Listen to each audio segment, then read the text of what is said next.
तो दोस्तों चलिए शुरू करते हैं निफ्टी 50 के 10 ऐसे स्टॉक्स का एनालिसिस जो इस टाइम पर अपने 200 दिन के सिंपल मूविंग एवरेज के नीचे चल रहे हैं। इस लिस्ट का हमारा सबसे पहला स्टॉक होने वाला है बजाज फाइनेंस। तो दोस्तों बजाज फाइनेंस का स्टॉक 6,899 रुपये 55 पैसे पे क्लोज हुआ था 18 अक्टूबर को। आप इसका डे चार्ट यहाँ पे देख सकते हो किस तरह से ये चला था और ये स्टॉक चला लगभग 117 रुपये 95 पैसे की डे रेंज में। इसके साथ ही बात करें इसके एक साल की परफॉर्मेंस की तो 6,187 रुपये इसका 52 हफ्ते का लो प्राइस है, वहीं 52 हफ्ते का हाई प्राइस है 8,159 रुपये, जहां से ये अभी स्टॉक लगभग 1,260 रुपये नीचे आ चुका है। बात कर लेते हैं इसके चार्ट के बारे में, तो मैं आपको दिखा देता हूँ इसका एक महीने का चार्ट। एक महीने में ये गिर चुका है 9.47%। 3 महीने की बात करें तो 3 महीने में लगभग -2.7% गिर चुका है। वहीं 6 महीने का चार्ट आप देखोगे तो 6 महीने का चार्ट भी हमें नेगेटिव नजर आता है एक डिविडेंड के साथ में। एक साल में भी एक डिविडेंड नजर आता है और एक साल के भीतर भी ये 13.5% की गिरावट हमें दिखा चुका है। 5 साल का चार्ट देखने की बात करते तो 5 साल के चार्ट पे आप देख पाओगे कि 5 साल में लगभग 75% के पॉजिटिव रिटर्न इस स्टॉक ने अभी तक डिलीवर किए हुए हैं। आगे बढ़ते हैं, बात करते हैं इसके सिंपल मूविंग एवरेज के बारे में। तो दोस्तों यहाँ पे आप देख सकते हो कि इसके 200 दिन का सिंपल मूविंग एवरेज है 6,995 रुपये का और अभी इस टाइम पे ये स्टॉक ट्रेड कर रहा है 6,899 रुपये पे, यानी 200 दिन के मूविंग एवरेज से नीचे। ये एक ऐसी स्ट्रैटेजी है जो काफ़ी सारे बड़े इन्वेस्टर्स अपनाते हैं। जी हाँ, अच्छे स्टॉक्स को 200 दिन के एवरेज के नीचे या उसके आसपास खरीदने वाली स्ट्रैटेजी। हालांकि मेरी साइड से किसी भी तरह की रिकमेंडेशन नहीं है, किसी भी तरह की ट्रेडिंग या किसी भी तरह की इन्वेस्टमेंट करने से पहले अपने वित्तीय सलाहकार से बातचीत जरूर कर लें। और दोस्तों आगे बढ़ने से पहले प्लीज़ चैनल को सब्सक्राइब कीजिएगा, क्योंकि चैनल को सब्सक्राइब करने का ही एक तरीका ऐसा है जिसकी वजह से मुझे मोटिवेशन मिलता है नई नई वीडियोस लेकर आने का, नई नई रिसर्च करने का और आप लोगों के साथ में शेयर करने का। तो चलिए फटाफट से थोड़ी सी और डिटेल्स चेक करते हैं इसी स्टॉक के बारे में। सबसे पहले आ जाते हैं हम रिटर्न्स की परफॉर्मेंस देखने के लिए। एक हफ्ते में हमें रेड रिटर्न दिखाई पड़ता है -5.5% के। एक महीने में भी लाल पर ही बना हुआ है स्टॉक, 3 महीने में भी लाल है, ईयर टू डेट पे भी लाल है, एक साल में भी और 3 साल में भी। अभी हाल ही में हमने देखा था 2 मिनट पहले कि इस स्टॉक ने 5 साल के चार्ट पे 75% के रिटर्न डिलीवर किए थे। तो लॉन्ग टर्म के हिसाब से ये स्टॉक थोड़ा सा बेटर दिखाई पड़ता है। वहीं बात करें अगर इसकी सीजनल एनालिसिस के बारे में तो 25 साल में से 14 साल में ऐसा हुआ है कि अक्टूबर महीने में बजाज फाइनेंस ने पॉजिटिव रिटर्न दिए हैं। एवरेज रिटर्न की बात करें तो अक्टूबर के महीने में इसने लगभग 7% के एवरेज रिटर्न अपने इन्वेस्टर्स को रिटर्न किए हुए हैं। आगे बढ़ते हैं, नजर डालते हैं इसके कुछ और स्टैट्स के बारे में। यहाँ पे देखते हैं हम इसकी इनकम स्टेटमेंट।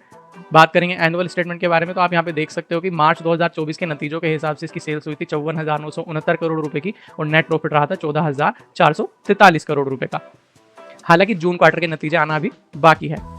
बात कर लेते हैं शेयर होल्डिंग के बारे में। तो शेयर होल्डिंग पे नजर डालेंगे तो मालूम पड़ता है कि लगभग 54.7% हिस्सेदारी प्रमोटर के पास है, 17% से थोड़ी सी ज्यादा हिस्सेदारी एफआईआई के पास, लगभग उतनी ही डीआईआई के पास है और बाकी हिस्सेदारी पब्लिक के पास में देखने को मिल जाती है। अब बात करते हैं इसके पीयर सेट के बारे में। तो पीएस में भी आप देख पाओगे कि सबसे ऊपर आता है बजाज फाइनेंस जिसका पी है 28 के आसपास का, इससे थोड़ा सा ज्यादा है आईआरएफसी का। श्रीराम फाइनेंस का इससे काफी कम है। श्रीराम फाइनेंस की वीडियो मैंने ऑलरेडी अपलोड करी हुई है, आप चैनल पर जाकर देख सकते हो। इसके अलावा बात करें चोला इन्वेस्टमेंट की तो 33.55 का पीई है, बजाज होल्डिंग्स का है 15.27 का। और यहाँ पे आप इनके एक साल की परफॉर्मेंस भी देख सकते हो जिसमें बजाज फाइनेंस इकलौता स्टॉक है जिसने एक साल में माइनस में रिटर्न प्रोवाइड किए हुए हैं। प्रॉफिट की बात करोगे तो सबसे ज्यादा प्रॉफिट बजाज फाइनेंस के ही है, वही नेट सेल्स में भी बजाज फाइनेंस टॉप पे बना हुआ है। अब चलते हैं इस सेगमेंट के अपने अगले स्टॉक की तरफ, जी हाँ, जिसका नाम है लार्सन एंड टूब्रो। ये भी निफ्टी 50 का हिस्सा है और ये स्टॉक भी अपने 200 दिन के सिंपल मूविंग एवरेज के एग्जैक्ट आसपास घूम रहा है। जी हाँ, आप देख सकते हैं 18 अक्टूबर को क्लोज हुआ था 3577 रुपये 80 पैसे पे। 52 हफ्ते की रेंज देखोगे तो 2856 रुपये से 3919 रुपये तक घूम चुका है। डे रेंज की बात करेंगे तो 4540 रुपये से 3592 के रुपये के आसपास ये घुमा है और ये है इसका चार्ट। आप चार्ट देख सकते हो, पॉजिटिव दिखाई पड़ रहा है। ट्रेंड है इसका भी न्यूट्रल। बात कर लेते हैं इसके चार्ट के बारे में। तो शुरुआत करेंगे एक महीने के चार्ट से। एक महीने के चार्ट पे आप देख सकते हो माइनस में रिटर्न दिखाई पड़ रहे हैं लगभग 4% के। 3 महीने के चार्ट पे भी माइनस में रिटर्न देखने को मिल जाते हैं। वहीं बात करूं अगर मैं 6 महीने के चार्ट की तो 6 महीने के चार्ट में आपको थोड़े से पॉजिटिव लाइन पे नजर आने शुरू हो जाते हैं इसके रिटर्न, यानी कि 0.07 पॉजिटिव साइड पे। एक साल में लगभग 16% के रिटर्न दे चुका है, वहीं 5 साल में रिटर्न दे चुका है 146% से ज्यादा के। तो यहाँ पे भी आप देख सकते हो कि निफ्टी 50 हो या उसके स्टॉक्स हो, सभी में लॉन्ग टर्म के हिसाब से अगर आप इन्वेस्ट करोगे तो रिटर्न हमें पॉजिटिव देखने को मिल जाते हैं। मैक्सिमम साइड पे रिटर्न देखोगे तो 6,282% के रिटर्न अभी तक दिखा चुका है। फिटरियोस की स्कोर है इसका 7 जो दर्शाता है कि इसके फाइनेंशियल स्ट्रॉन्ग है। वही बात करते हैं सिंपल मूविंग एवरेज की तो ये चल रहा है 3577 रुपये 30 पैसे पे और क्लोज हुआ था 18 तारीख को 3577 रुपये 80 पैसे पे। तो 50 पैसे का डिफरेंस है, बिल्कुल खरीदारी के आसपास खड़ा हुआ है। हालांकि मैं फिर से बता दूं कि किसी भी तरह की स्टॉक में खरीदारी या इन्वेस्टमेंट या ट्रेडिंग करने से पहले अपने वित्तीय सलाहकार से बातचीत जरूर कर लीजिएगा। आगे बढ़ते हैं दोस्तों, नजर डालते हैं इसके प्राइस परफॉर्मेंस पे। तो एक हफ्ते की परफॉर्मेंस यहाँ देख सकते हो, एक हफ्ते में 3.25% पॉजिटिव दिखाई पड़ा है, एक महीने में माइनस में 4%, 3 महीने में भी minus return. Year to date पे मामूली से 1.5% के रिटर्न नजर आते हैं पॉजिटिव साइड पे, एक साल पे 17% और 3 साल में 100% के रिटर्न ये अभी तक डिलीवर कर चुका है। सीजनलिटी एनालिसिस की बात करूं तो यहाँ देख सकते हो 15 साल में यानी कि 25 साल में 15 बार ऐसा हुआ है कि लार्सन एंड टूब्रो ने अक्टूबर में पॉजिटिव रिटर्न दिखाए हैं और एवरेज साइड पे ये 11% के पॉजिटिव रिटर्न दिखा चुका है। अब आगे बढ़ते हैं, नजर डालते हैं इसके परफॉर्मेंस के बारे में। परफॉर्मेंस की बात करें तो यहाँ पे इनकम स्टेटमेंट चेक कर लेते हैं। इनकम स्टेटमेंट पे आप देखोगे एनुअल स्टेटमेंट, तो वहाँ दिखाई पड़ता है कि मार्च क्वार्टर में जब एंडिंग हुई थी तो 2,21,112 करोड़ की सेल्स थी, जिसमें 15,569 करोड़ का प्रॉफिट हमें दिखाई पड़ता है। वहीं बात करें इसके कैश फ्लोज की, तो कैश फ्लो आप यहाँ देख सकते हो मार्च 2024 का माइनस में है, मार्च 2023 का प्लस में है। इस तरह से कैश फ्लो भी आप चेक कर सकते हो। अगर रेशोज की बात करें, मार्जिन रेशो की बात करें, तो यहाँ पे आप देख सकते हो कि इसके लगभग सिंगल डिजिट में ही हमें नेट प्रॉफिट मार्जिन दिखाई पड़ते हैं। बात करें शेयर होल्डिंग पैटर्न के बारे में, तो 40% से ज़्यादा हिस्सेदारी DII के पास है, वहीं पब्लिक के पास में लगभग 37.5% की हिस्सेदारी है और FIIs के पास में यानी विदेशियों के पास में लगभग 22% के आसपास की हिस्सेदारी नजर आती है। नजर डाल लेते हैं पीयर्स पर, तो आप पीयर्स देख लो, पीयर्स में भी सबसे ऊपर आता है लार्सन एंड टूब्रो, सेल्स के हिसाब से फर्स्ट नंबर पे है, इरकॉन सेकंड नंबर पे है, टेक्नो इलेक्ट्रिक थर्ड नंबर पे है। हालांकि पीयर कंपैरिजन करते हुए मैंने एक चीज़ नोटिस करी है मनी कंट्रोल पे, कभी कभार ऐसा होता है कि पीयर्स ना एकदम एग्जैक्टली राइट नहीं होते हैं। तो इस सेगमेंट से हम स्किप करते हैं और बढ़ते हैं अपने तीसरे स्टॉक की तरफ, जिसका नाम है टाइटन। जी हाँ, यह है हमारा तीसरा स्टॉक। टाइटन क्लोज हुआ था 18 अक्टूबर को 3381 रुपये पे और एक साल का जो इसका हाई प्राइस है वो है हमारा 3886 रुपये का और लो प्राइस है 3055 रुपये का। आप नीचे देख सकते हो यहाँ पे, ठीक है जी। फेस वैल्यू है इसकी 1 की, सेक्टर पी 85 का, इसका खुद का पी चल रहा है 86 के आसपास का। अब बात करते हैं इसके प्राइस परफॉर्मेंस और चार्ट के बारे में। एक महीने का चार्ट आपको दिखा देता हूँ। एक महीने के चार्ट में माइनस में रिटर्न नजर आते हैं, तो इसने अपसेट ही करा है अभी तक। हालांकि मैं आपको एक बात बता दूं, अभी जो शेयर मार्केट में टाइम चल रहा है ना, तो वो टेस्ट क्रिकेट खेलने वाला टाइम है। मतलब आपको बस राहुल द्रविड़ की तरह टुक टुक करना है, चेतेश्वर पुजारा की तरह टेस्ट क्रिकेट खेलना है। T20 का टाइम अब जाने लग रहा है, स्पेशली शेयर मार्केट में। तो शेयर मार्केट में अगर आप एंटर कर चुके हो अभी हाल ही के दिनों में या करने वाले हो, तो भाई साहब आदत डाल लो टेस्ट क्रिकेट देखने की भी, खेलने की भी, और शेयर मार्केट में भी आपको उसी लेवल का पेशेंस दिखाना पड़ेगा। चलिए बात करते हैं 3 महीने के चार्ट की। तो 3 महीने के चार्ट पे भी आपको थोड़े से पॉजिटिव रिटर्न नजर आते हैं, 3.92% के। 6 महीने का चार्ट दिखा देता हूँ आपको मैं। 6 महीने में -5.84%, वहीं एक साल में +2.28% के रिटर्न इसने अभी तक दिए हैं। एक बार डिविडेंड भी टाइटन हमें दे चुका है। 5 साल की अगर बात करें तो 5 साल में लगभग 170% के रिटर्न दिखा चुका है। यहाँ से भागना शुरू किया था, कभी ऊपर गया, कभी नीचे आया, फिर ऊपर गया, फिर नीचे आया, फिर ऊपर गया, ऊपर नीचे करते करते करते अभी देखो ये सेम रेंज में कब से चल रहा है, 16 अक्टूबर 2023 से सेम रेंज में चल रहा है। और अभी इसने यहाँ पे 15 जुलाई में थोड़ा सा ऊपर जाना शुरू करा था, फिर से नीचे आया और मेरे को ऐसा लग रहा है कि इसका कंसोलिडेशन टाइम पूरा हो चुका है। अब यहाँ से ये एक बढ़त दिखाने की शायद कोशिश करने में लगा हुआ है। तो चलिए आगे बढ़ते हैं, नजर डालते हैं भाई साहब इसके प्राइस परफॉर्मेंस की। उससे पहले मैं दिखा देता हूँ आपको इसका सिंपल मूविंग एवरेज, जो 3551 इसका 200 दिन का एवरेज है और अभी ये ट्रेड कर रहा है 3381 रुपये पे, काफ़ी नीचे है वहाँ से।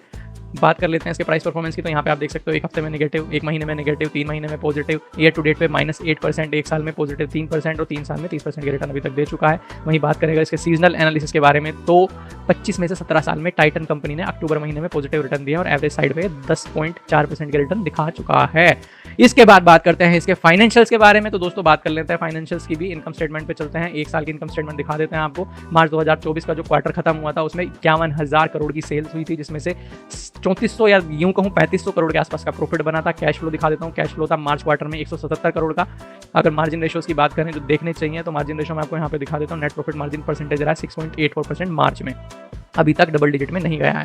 शेयर होल्डिंग देख लेते हैं इसकी। शेयर होल्डिंग पैटर्न में नजर डालोगे तो लगभग 53% प्रमोटर के पास में हिस्सेदारी है, 18% से थोड़ा सा ज्यादा FIIs के पास में, DIIs के पास में 11.5% और 17.5% के आसपास पब्लिक के पास में इसकी हिस्सेदारी दिखाई पड़ जाती है। अब चलते हैं अपने अगले स्टॉक की तरफ, जिसका नाम है अडानी एंटरप्राइजेज। जी हाँ, अडानी के बारे में आपने बहुत सारी चर्चाएं सुनी भी होंगी। तो अडानी ने क्लोजिंग दिखाई है 18 अक्टूबर को 3002 रुपये की। इसके एक साल की परफॉर्मेंस की बात करें तो एक साल पे आपको दिखाई पड़ता है ये 2142 इसका लो था 52 हफ्ते का और 3743 इसका हाई था 52 हफ्ते का, लेकिन अभी चल रहा है 3000 रुपये, यानी कि अपने 52 वीक के 3743 के प्राइस से एग्जैक्टली 741 रुपये नीचे। बात कर लेते हैं इसके चार्ट के बारे में। तो एक महीने के चार्ट से शुरू करते हैं। एक महीने के चार्ट पे 1% के मामूली से रिटर्न है, काफ़ी उतार चढ़ाव दिखाए हैं इसने। 3 महीने के चार्ट पे भी -2.77% के रिटर्न है और देखो चार्ट कितना खतरनाक है, इसका कभी बहुत तेज ऊपर जा रहा है, कभी बहुत तेज नीचे आ रहा है। तो सेम पैटर्न इसने दिखाया, फिर नीचे गया, अब ऊपर आया। इस तरह से 6 महीने पे भी आप देखोगे तो 6 महीने में भी इसने बुरा हाल कर दिया, 2.5% के माइनस रिटर्न आए हैं। यहाँ देखो इलेक्शन के टाइम पे गिरा था, यहाँ पे कहाँ हुआ करता था, पॉजिटिव में दिखा रहा था इस टाइम पे 19% पॉजिटिव में था और सीधा धड़ाम से नीचे आया था ये।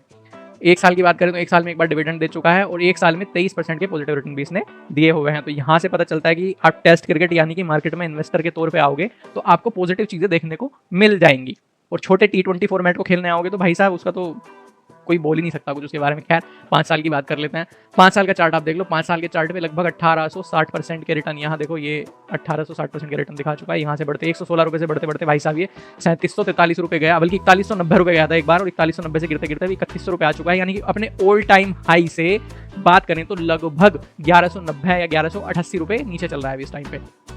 अब बात करते हैं इसके पेट्रोस की स्कोर 6 है, जो फाइनेंशियल से ज़्यादा ठीक ठाक है। सिंपल मूविंग एवरेज के बारे में बात कर लेते हैं। 3111 इसका 200 दिन का एवरेज है, जिससे काफ़ी नीचे चल रहा है, लगभग 109 रुपये के आसपास। ठीक है जी।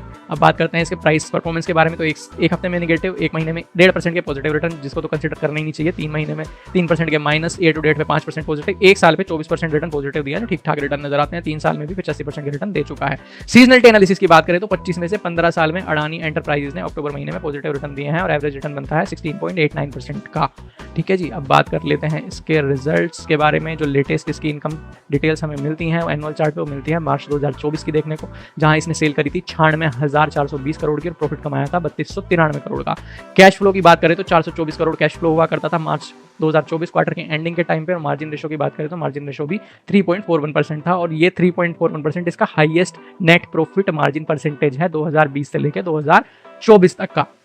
बात करते हैं शेयर होल्डिंग की, तो लगभग 75% अडानी जी के प्रमोटर यानी अडानी जी के पास है। 11% के आसपास की हिस्सेदारी विदेशी यानी FIIs के पास है। DIIs के पास में लगभग 6.5%, और पब्लिक के पास में मामूली सी 7.36% की हिस्सेदारी देखने को मिल जाती है। बढ़ते हैं अपने अगले स्टॉक की तरफ, जिसका नाम है एशियन पेंट्स।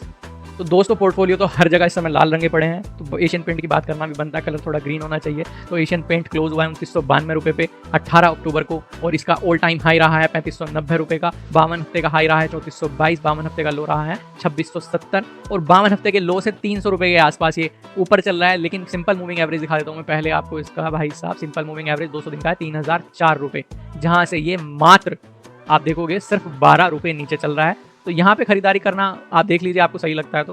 पेट्रोस की स्कोर इसका 7 है। वही बात करें इसके चार्ट के बारे में, तो 1 महीने का चार्ट में दिखा देता हूँ आपको इसका। सबसे पहले 1 महीने के चार्ट पे नजर डालते हैं एशियन पेंट्स के। 1 महीने के चार्ट में देखने को मिल जाते हैं हमें -8.44% के नेगेटिव रिटर्न्स। 3 महीने के चार्ट पे भी माइनस रिटर्न देखने को नहीं, सॉरी 3 महीने के चार्ट पे इसने रिफ्रेश होने के बाद दिखाया हमें 2.43% के रिटर्न। 6 महीने के चार्ट पे नजर डालेंगे तो 6.86% के पॉजिटिव रिटर्न देखने को मिलते हैं। 1 साल के चार्ट पे हमें नेगेटिव रिटर्न मिलते हैं 2.5% के देखने को, लेकिन 2 बार कंपनी ने डिविडेंड भी दिया हुआ है। 5 साल के चार्ट की मैं बात करूं तो 68% के रिटर्न ये स्टॉक अपने इन्वेस्टर्स को दे चुका है। अभी आगे बढ़ते हैं, इसके प्राइस परफॉर्मेंस के बारे में बात कर लेते हैं। 1 हफ्ते में रेड, 1 महीने में रेड, 3 महीने में 2%, ईयर टू डेट रेड, 1 साल रेड, 3 साल भी रेड दिखाई पड़ता है।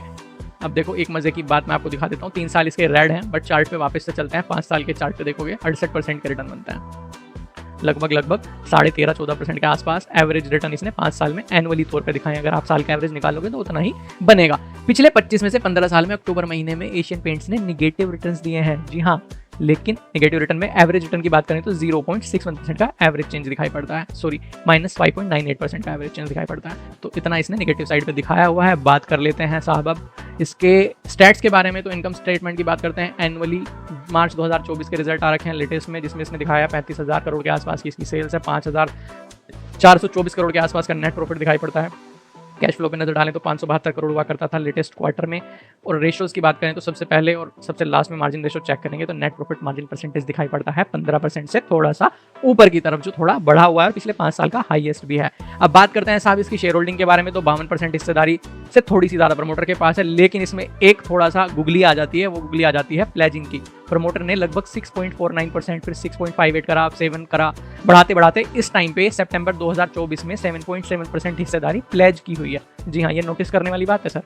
बात करते हैं FIIs के बारे में। तो 15% की हिस्सेदारी उनके पास है, 13% के आसपास DIIs के पास, और 18-19% के आसपास पब्लिक के पास में। अब आगे बढ़ते हैं जी अपने अगले स्टॉक की तरफ, जिसका नाम है रिलायंस। रिलायंस बंद हुआ है 2718 रुपये 60 पैसे पे 18 अक्टूबर को। जी हाँ, तो भाई साहब ये देख लो आप, इसकी फेस वैल्यू है 10।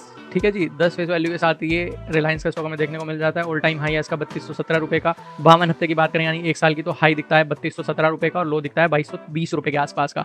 अपने लो से लगभग 500 रुपये के आसपास अभी ऊपर चल रहा है, और अपने 52 वीक के हाई से भी देखोगे तो लगभग 500 रुपये ये नीचे चल रहा है। ठीक है जी, एकदम मिड में खड़ा हुआ है। यहाँ पे देखो 52 वीक की रेंज दिखा देता हूँ मैं, ये देख पा रहे हो आप, यहाँ पे बिल्कुल मिड में खड़ा हुआ है भाई साहब ये। तो ये स्टॉक यहाँ पे है, ट्रेंड चल रहा है इसका वेरी बेयरिश। चार्ट की बात कर लेते हैं सबसे पहले 1 महीने के चार्ट की। 1 महीने में गिर चुका है 7%। ठीक है जी, पूरी मार्केट गिर रही है, और मार्केट का मतलब निफ्टी 50 बकेट को संभालने में बात करो तो इसका रोल काफ़ी ज़्यादा बड़ा है। तो इसकी वजह से भी निफ्टी 50 पे काफ़ी इंपैक्ट आता है। तो ये खुद 7% गिर चुका है 1 महीने में, 3 महीने में लगभग 15% की गिरावट आपको इसमें देखने को मिल जाती है। और मार्केट के दिग्गज जैसे वॉरेन बफेट साहब वो सब बोलते हैं कि यार जब मार्केट में एकदम खून की नदियां बह रही हो ना, तो उस टाइम पे आपको एंट्री करने का मौका मिलता है। तो उसी के आसपास हमें ये स्टॉक और मार्केट में अभी जो निफ्टी 50 या बाकी बकेट्स की हालत हो रखी है वैसे ऐसा कुछ देखने को मिल रहा है और आगे भी शायद देखने को मिले। देखते हैं आगे आने वाले समय में क्या होने वाला है। खैर बात करते हैं 6 महीने की परफॉर्मेंस के बारे में। तो 6 महीने में भी इसने माइनस में 0.8% के रिटर्न दिखाए हैं। 1 साल की बात करें तो यहाँ पे एक बार डिविडेंड देखने को मिलता है, लगभग 0.16% के रिटर्न हमें देखने को मिल जाते हैं। 5 साल के लॉन्ग टर्म व्यू की बात करें तो लगभग 98% या यूं कह लो लगभग मोटा मोटा 100% के आसपास ही रिटर्न देते हुए दिखाई पड़ जाता है। अब बात करते हैं जी इसके पाइट्रोसी स्कोर की, तो 5 नजर आता है। बात करते हैं इसके मूविंग एवरेज की, तो 200 दिन का मूविंग एवरेज है 2914 रुपए का और अभी ये चल रहा है 2718 रुपए पे, यानी कि लगभग 200 रुपए 200 दिन के एवरेज से नीचे है। तो आप डिसाइड खुद कर लेना आपको लेना चाहिए नहीं लेना चाहिए, अपने फाइनेंशियल एडवाइजर से बातचीत कर लेना। प्राइस परफॉर्मेंस पे नजर डालोगे तो 1 हफ्ते में माइनस, 1 महीने में माइनस, 3 महीने में माइनस, ईयर टू डेट पे प्लस में 5.17%, 1 साल में लगभग 17% और 3 साल में तो जीरो रिटर्न दिखाई पड़ रहे हैं भाई साहब। तो 3 साल में तो कुछ भी नहीं दिया इसने अपने इन्वेस्टर्स को। वहीं बात करो रिलायंस इंडस्ट्रीज के 25 में से 14 साल के सीजनल एनालिसिस के बारे में, तो 25 में से 14 बार ये पॉजिटिव रिटर्न दे चुका है अक्टूबर में और पॉजिटिव साइड पे एवरेज रिटर्न में है लगभग 8.95% के। बात कर लेते हैं जी इसके फाइनेंशियल स्टेट्स के बारे में, तो इनकम स्टेटमेंट में नजर डालते हैं। मार्च 2024 का जो भाई साहब इसका रिजल्ट आया था एनुअली, हालांकि यहाँ अगर क्वार्टरली में जाओगे तो सितंबर के भी नतीजे आपके देखने को मिल जाते हैं जो जून क्वार्टर से कम है। देखो यहाँ पे 231 और 231, लेकिन यहाँ पे 535 और यहाँ पे 784 एंड में आपको देखने को मिलेगा, यानी कि सितंबर में नतीजों में थोड़ी सी गिरावट नजर आई है, बट नेट प्रॉफिट बढ़ते हुए नजर आया लगभग 1,500 के आसपास, 1,500 करोड़ के आसपास। तो चलो एनुअली ही चेक कर लेते हैं। यहाँ पे 9,01,064 करोड़ की सेल्स हुई थी 2024 में और प्रॉफिट हुआ था 78,633 करोड़ का प्रॉफिट है भाई साहब, बहुत बड़ा प्रॉफिट है। अब बात करते हैं कैश फ्लोज की, तो कैश फ्लो भी देखने को मिल जाते हैं आपको 28,561 करोड़ रुपए तो कंपनी कैश में लेके बैठी हुई है सर, बहुत ज़्यादा कैश है।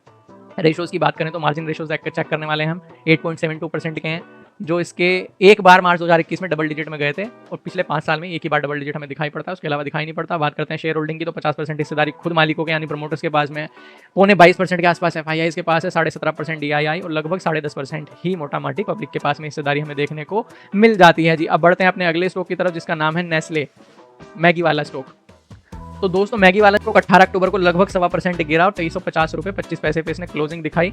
इसकी फेस वैल्यू है 1 और अगर बात करें हम इसके 1 साल की परफॉर्मेंस की, तो हाई है 2778 रुपये का और लो दिखाई पड़ता है हमें 2310 रुपये का। अभी चल रहा है ये 2350 रुपये पे, यानी कि अपने 52 वीक के लो से मात्र ये 20 रुपये ऊपर दिखाई पड़ रहा है। 20 रुपये नहीं 40 रुपये, क्योंकि 2310 और 2350 आप कैलकुलेट करोगे तो 40 रुपये का डिफरेंस निकल के आएगा, तो ज़्यादा दूर नहीं है। और यहाँ पे मैं दिखा देता हूँ रेंज, आप देखो 52 हफ्ते की रेंज अपने लो के एकदम नज़दीक है।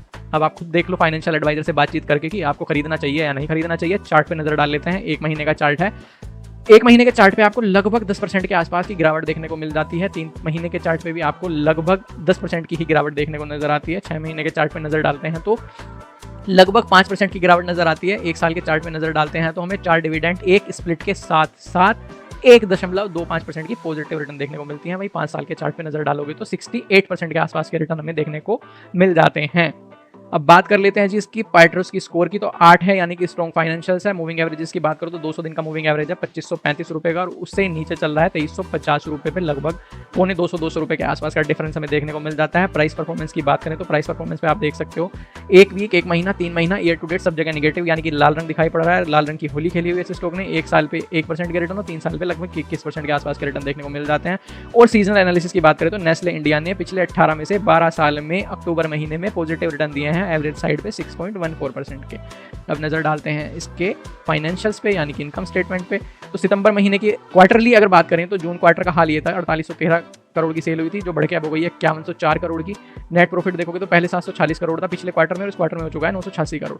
एनुअली भी अब चेक कर लेते हैं। एनुअली देखोगे तो पिछले 2023 की बात करें तो 2023 में तो यहाँ पे दिसंबर में दिखा रहा है, हालांकि 2024 की ही बात कर लेना तो 24,000 करोड़ की सेल्स थी और 3932 करोड़ का प्रॉफिट इसने दिखाया था। कैश फ्लोज की बात कर लें तो कंपनी के पास में मार्च क्वार्टर के एंड टाइम पे माइनस में 200 करोड़ का ये कैश दिखा रहा है। रेशोज की बात कर लेते हैं, मार्जिन रेशो देखेंगे जो बहुत इंपॉर्टेंट है, तो डबल डिजिट में ही हमें रेशो देखने को मिल जाते हैं जो 15-16% के आसपास ही इसने मेंटेन किया हुआ है अपने नेट प्रॉफिट मार्जिन परसेंटेज। अब बात कर लेते हैं शेयर होल्डिंग की, तो 62.76% हिस्सेदारी प्रमोटर के खुद के पास में है और लगभग 12% एफआईआई इसके पास, 9.5% डीआईआई इसके पास और लगभग 16% हिस्सेदारी पब्लिक के पास में देखने को मिल जाती है। अब बढ़ते हैं अपने अगले स्टॉक की तरफ जो निफ्टी 50 का ही पार्ट है। अभी तक सारे स्टॉक जो भी मैंने डिस्कस करे सब निफ्टी 50 का पार्ट है।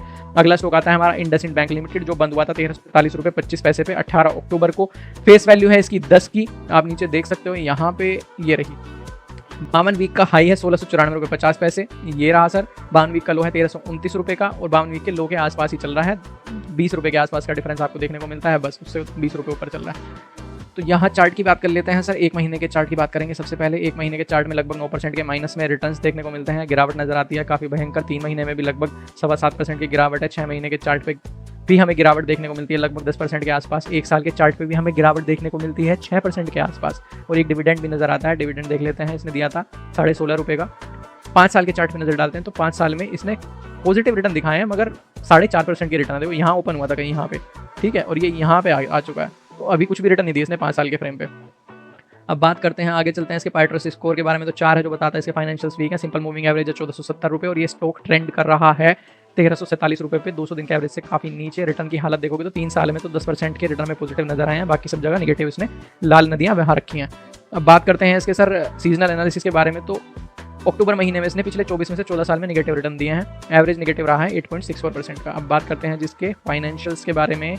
इनकम स्टेटमेंट पे नजर डालते हैं। क्वार्टरली रिजल्ट इसके आ चुके हैं। जून क्वार्टर में इंटरेस्ट कमाया था 12,500 करोड़ का, मार्च क्वार्टर में 12,500 करोड़ का हुआ करता था, थोड़ा सी बढ़ोतरी नजर आती है। नेट प्रॉफिट देखोगे तो यहाँ पे गिर के 2170 हो चुका है जो पिछले क्वार्टर में 2329 करोड़ हुआ करता था। एनुअली भी मैं आपको इसके स्टैट्स दिखा देता हूँ। एनुअल पे देखोगे तो इंटरेस्ट कमाया था 45,748 करोड़ का मार्च में जब एंडिंग हुई थी और पिछले साल हुआ करता था 36,000 करोड़ का, तो लगभग 9,000 करोड़ की बढ़ोतरी में देखने को मिल गई थी। नेट प्रॉफिट भी काफी अच्छा खासा बढ़ता हुआ नजर आया था। कैश फ्लोज की बात करें तो कैश फ्लो के नाम पे कंपनी ने निगेटिव दिखा रखे हैं पिछले 2 साल से और काफी निगेटिव में 20,000 करोड़ के आसपास का कैश कहीं लगा रखा हुआ है उन्होंने। मार्जिन रेशियोज की बात कर लेते हैं तो नेट प्रॉफिट मार्जिन परसेंटेज इनका में पॉजिटिव दिखाई पड़ रहा है, डबल डिजिट में है पिछले 5 साल का, ठीक है जी। अब बात करते हैं प्रमोटर होल्डिंग या शेयर होल्डिंग के बारे में। तो प्रमोटर के पास में 16% की हिस्सेदारी है और उस 16% की हिस्सेदारी का लगभग 45% इन्होंने प्लेज कर रखा है। देखो यहाँ हर एक क्वार्टर में देखने को मिल जाएगा आपको। उसके बाद हिस्सेदारी आती है 34% एफआईआई के पास और 35% डीआईआई यानी हमारे अपने डोमेस्टिक लोगों के पास में और 14% की हिस्सेदारी पब्लिक के पास में देखने को मिल जाती है। इसके बाद बात करते हैं अगले स्टॉक की तरफ जिसका नाम है टाटा कंज्यूमर प्रोडक्ट्स लिमिटेड जो बंद हुआ था 18 अक्टूबर को 1093.25 पे। इसके बारे में बातचीत कर लेते हैं सर। इसकी फेस वैल्यू है 1 की। 52 हफ्ते का जो आपको दिख रहा है यहाँ पे हाई है 1269 का, लो है 872 रुपये का और अभी ये स्टॉक चल रहा है 1093 रुपये पे। और यहाँ देख सकते हो आप 52 हफ्ते की जो इसकी रेंज है ना, देखो ये लाइन बनी हुई है यहाँ पे, ये वाली लो और हाई वाली, यहाँ इसके आसपास है ना, लगभग मिड में आ चुका है ये बिल्कुल। ट्रेंड चल रहा है इसका वेरी बियरिश। चार्ट की बात करते हैं आप सबसे पहले तो सर 1 साल का चार्ट देखते हैं -9%। 3 साल 1 महीने का था, सॉरी 1 महीने का चार्ट में करेक्ट कर देता हूँ, -9% के आसपास है गिरावट नजर आती है। 3 महीने के चार्ट पे भी गिरावट नजर आती है लगभग 8% के आसपास की। 6 महीने के चार्ट पे भी नजर डालोगे तो लगभग 4.61% की माइनस में ही नजर आ रहा है, जिसमें आपको एक डिविडेंड देखने को मिलेगा यहाँ पे 7.75 का और यहाँ पे आपको राइट इशू भी देखने को मिल जाता है एक, ठीक है जी, 870 रुपये के प्रीमियम पे। 1 साल के चार्ट की बात करें तो 1 साल के चार्ट पे आपको देखने को मिल जाती है इसकी 20% की रिटर्न, यहाँ पे 20.42% की रिटर्न ठीक ठाक है, इन्वेस्टर्स के हिसाब से बढ़िया है। 5 साल के चार्ट पे भी देखोगे तो लगभग 300% की रिटर्न आपको यहाँ पे देखने को मिल गई है। जी हाँ, पाइट्रोस की स्कोर देखोगे तो 6 का है जो बताता है एवरेज फाइनेंशियल्स हैं। सिंपल मूविंग एवरेज देखोगे तो 1148 रुपये का 200 दिन का सिंपल मूविंग एवरेज है, जिससे काफ़ी नीचे 1093 रुपये पे भी चल रहा है। तो अपने फाइनेंशियल्स के जो भी आपके फाइनेंशियल्स देखते हैं, एडवाइस करते हैं आपको, उन प्रोफेशनल से आप सलाह कर लेना आपको इन्वेस्ट करना चाहिए या नहीं करना चाहिए। और प्लीज़ चैनल को सब्सक्राइब कर दो भाई लोग। अब बात करते हैं इसकी परफॉर्मेंस के बारे में। तो 1 महीना, 1 हफ्ता और 3 महीने में नेगेटिव दिख रहा है। ईयर टू डेट पे भी कुछ नहीं दिखाई पड़ रहा, 0.59% है। 1 साल में 22% के आसपास का रिटर्न है, 3 साल में 30% के आसपास हमें देखने को मिल जाते हैं। पिछले 25 में से 13 साल में टाटा कंज्यूमर प्रोडक्ट्स ने अक्टूबर महीने में पॉजिटिव रिटर्न दिखाए हैं, जिसमें एवरेज रिटर्न दिखाए हैं इसने लगभग 7.25% के आसपास के। इससे आगे बातचीत कर लेते हैं भाई लोग। तो इसके फाइनेंशियल्स पे नजर डाल लेते हैं, इनकम स्टेटमेंट पे। इसके सितंबर क्वार्टर के रिजल्ट्स आ चुके हैं, 4214 करोड़ की सेल है जो पिछले क्वार्टर जून क्वार्टर से कम है। प्रॉफिट भी देखोगे तो 369 करोड़ हुआ है, थोड़ा सा बढ़ गया है पिछले क्वार्टर से। एनुअली बात कर लेते हैं, एनुअली पिछले साल से बढ़े हुए हैं। 15,205 की क्लोजिंग हुई थी मार्च में सेल्स की और प्रॉफिट नजर आया था 1300 करोड़ का, जो पिछले साल की कंपैरिजन में थोड़ा सा कम है, 40 करोड़ के आसपास का, ठीक है जी। अब बात करते हैं कैश फ्लो के बारे में। तो इस कंपनी के पास में कैश फ्लो नजर आता है मार्च क्वार्टर में 281 करोड़ का। रेशोज की बात कर लेते हैं, मार्जिन रेशो देख लेते हैं सबसे पहले। मार्जिन रेशो में नजर आता है 8.55% का और अभी तक एक बार भी डबल डिजिट में नहीं दिखाई पड़ रहा है। शेयर होल्डिंग की बात कर लेते हैं, 33% हिस्सेदारी प्रमोटर के पास है, 24% एफआईआई के पास है, 18% डीआईआई के पास है, 23% पब्लिक के पास में। सितंबर 2023 में थोड़ी सी प्लेजिंग करी हुई थी इन्होंने 1.2% की, जो उन्होंने खत्म कर दिया है और इनके पास में हिस्सेदारी अपनी बिना प्लेजिंग वाली है, ठीक है जी। अब बढ़ते हैं सेगमेंट के आखिरी स्टॉक यानी 10वें स्टॉक के बारे में बात करते हैं। टाटा ग्रुप का स्टॉक है टाटा मोटर्स। तो टाटा मोटर्स दोस्तों 2% की बढ़ोतरी के साथ बंद हुआ है 18 अक्टूबर को 910 रुपये 15 पैसे पे। 52 हफ्ते की रेंज देख लो, लगभग बीच में खड़ा हुआ है, कहीं 621 रुपये और 1179 रुपये के बीच में। ये इसका लो है 52 हफ्ते का और ये इसका हाई है।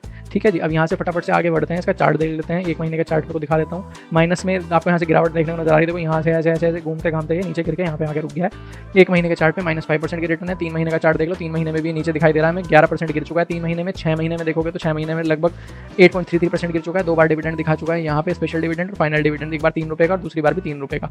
एक साल का चार्ट देखोगे तो एक साल के चार्ट पे भी 2 डिविडेंड और 36% के पॉजिटिव रिटर्न्स नजर आते हैं। तो इन्वेस्टर जो भी लोग जिन्होंने एक साल के चार्ट के हिसाब से एक साल की अवधि के लिए इन्वेस्ट किया था, उन लोगों को अच्छे रिटर्न मिल चुके हैं। 5 साल के चार्ट को देखोगे तो बहुत बढ़िया, लगभग 600% के आसपास का रिटर्न दे चुका है। कहीं कभी 63 रुपये का हुआ करता था और आज 910 रुपये के आसपास घूम रहा है।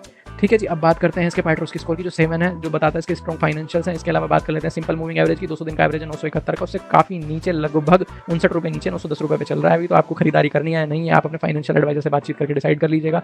प्राइस परफॉर्मेंस देखोगे तो एक हफ्ते में नेगेटिव, एक महीने में नेगेटिव, 3 महीने में नेगेटिव, ईयर टू डेट पे 16.69% के पॉजिटिव, एक साल पे 36% के पॉजिटिव और 3 साल में 78% के पॉजिटिव रिटर्न देखने को मिल जाते हैं। अगर बात करें सीजन एनालिसिस यानी अक्टूबर महीने की, तो पिछले 25 में से 13 साल में टाटा मोटर्स ने पॉजिटिव रिटर्न दिखाए हैं और एवरेज पॉजिटिव रहा है इसका 18.87% का।